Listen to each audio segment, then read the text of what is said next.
আসসালামু আলাইকুম ভাই ও বোনেরা, আপনাদের জন্য আজকে নতুন একটা টপিকস নিয়ে আসলাম।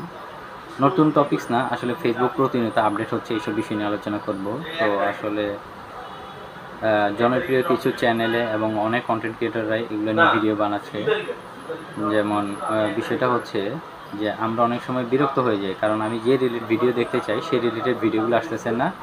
সব ধরনের জগা খিচুড়ি ভিডিওগুলো আসতেছে। যেমন আমি রান্না পছন্দ করি না, আমার সামনে রান্নার ভিডিও আসতেছে। আমি চাচ্ছি টেক ভিডিও, তো এগুলো সাধারণত আমেরিকায় এই ভিডিও বা এইগুলা চালু হয়েছে, এই নিয়মগুলো আস্তে আস্তে বাংলাদেশেও আসবে। তো আপনাদের এখানে ঘাবড়ানোর কিছু নাই। আর আরেকটা বিষয় সবসময় খেয়াল করতে হবে, আপনি যেই ক্যাটাগরি নিয়ে কাজ করেন সেটা নিয়ে রাখবেন, সেটা নিয়ে কাজ করবেন। আর দেখেন, যখন ওই সিস্টেমটা চালু হবে তখন কিন্তু আমাদের রিচ এঙ্গেজমেন্ট কমে যাওয়ার সম্ভাবনা থাকে। এটা হচ্ছে প্রধানত কাজ। দ্বিতীয়ত হচ্ছে, আমরা দেখেন অতিরিক্ত হ্যাশট্যাগ দিচ্ছি, ওই অতিরিক্ত হ্যাশট্যাগটা চেঞ্জ করতে হবে। সবসময় চেষ্টা করবেন আপনি ভিডিও যে রিলেটেড দিয়েছেন সেই রিলেটেড আপনার হ্যাশট্যাগটা থাকতে হবে। আপনি যদি রান্না রিলেটেড দেন রান্না দিবেন, টেক রিলেটেড টেক, এছাড়া আদার্স ট্রাভেল যদি হয় ট্রাভেল, বা যে রিলেটেড সেই রিলেটেড রাখতে চেষ্টা করবেন। তারপরে 2 নম্বর বিষয় হচ্ছে, আপনারা লং টাইটেল দেওয়া যাবে না। আমরা সবসময় চেষ্টা করব লং টাইটেল না দেওয়ার জন্য। তারপরে 3 নম্বর বিষয় হচ্ছে, আমরা কি করি যে আমরা চমকপ্রদ মানে যেমন বিজ্ঞাপন যেটা বলে বা দেয়, যেমন আমি উপরে লিখে দিলাম যে আপনি কোটি কোটি লাখ লাখ টাকা ইনকাম করবেন, কিন্তু আপনার ভিডিওতে গিয়ে দেখা গেলে এরকম ধরনের কিছুই নাই। এই ধরনের কিছু গিভ অ্যান্ড টেক দিচ্ছি বলা যাবে না।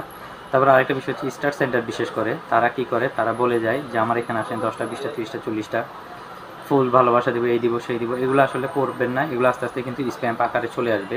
তো আসলে ফেসবুকে আমরা কাজ করতে আসছি আর্নিংয়ের জন্য। আমরা যদি ফেসবুকের নিয়ম না মেনে চলি তাহলে কিন্তু আমরা আর্নিং করতে পারবো না। এই জিনিসগুলো অবশ্যই খেয়াল রাখবেন। তারপরে লাইভে ডাকা, যে আমার লাইভে আসেন, আমার লাইভে আসলে বন্ধু দিব।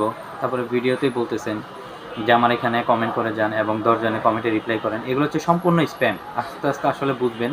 তো যারা এই ধরনের ভিডিওগুলো করতেছি, তো আস্তে আস্তে এগুলো থেকে বের হয়ে আসেন। আসলে চেষ্টা করেন, আপনি একজন কন্টেন্ট ক্রিয়েটর, আপনার যে রিলেটেড ভিডিও বানাচ্ছেন চেষ্টা করেন সেই রিলেটেড ভিডিও নিয়ে কাজ করার জন্য। অবশ্যই আপনি সাকসেস হবেন।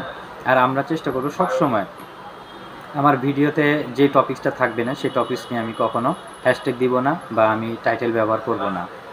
ঠিক আছে? তাহলে কিন্তু এটা সম্পূর্ণ স্প্যাম আকারে আসবে। আপনি সবসময় চেষ্টা করবেন যে আপনি কী রিলেটেড ভিডিও বানাচ্ছেন সেই রিলেটেড আপনার যেন ট্যাগ হয়, এবং আপনি অবশ্যই ক্যাপশনটা সেখানেই দিবেন। তো মোটামুটি যে বিষয়গুলো আপডেট আসছে আপনাদের সঙ্গে আলোচনা করলাম। আমি চেষ্টা করি যে বিষয়গুলো জানি, যেটা আমার মতো একজন নতুন কন্টেন্ট ক্রিয়েটর সহ যারা আছেন নতুন, তারা যদি নিয়মিতভাবে কাজ করেন। আরেকটা বিষয়, সেটা হচ্ছে আমরা ছবিতেও চেষ্টা করব যে ছবি রিলেটেড ক্যাপশন, হয়তো আপনি একটা জায়গায় গিয়েছেন, ঘুরতে গেছেন, সেই রিলেটেড উপরে ছবির উপরে সেই ক্যাপশনটা দেন, বা আপনি একটা সুন্দর নীতিমূলক কথা দিয়ে তারপরে ক্যাপশনটা দেন। তো আস্তে আস্তে আসলে এগুলো পরিবর্তন আসতেছে, আমাদের সবারই পরিবর্তন করা উচিত। আর আপনি যদি ফেসবুকের সাথে নিয়ম না মেনে কাজ করেন তাহলে কিন্তু আপনি আগাতে পারবেন না। আর সবসময় আমাদের একটা জিনিস চিন্তা করতে হবে যে আমরা জানি আমাদের ভিডিওতে যত ভিউ হবে তত আর্নিং হবে।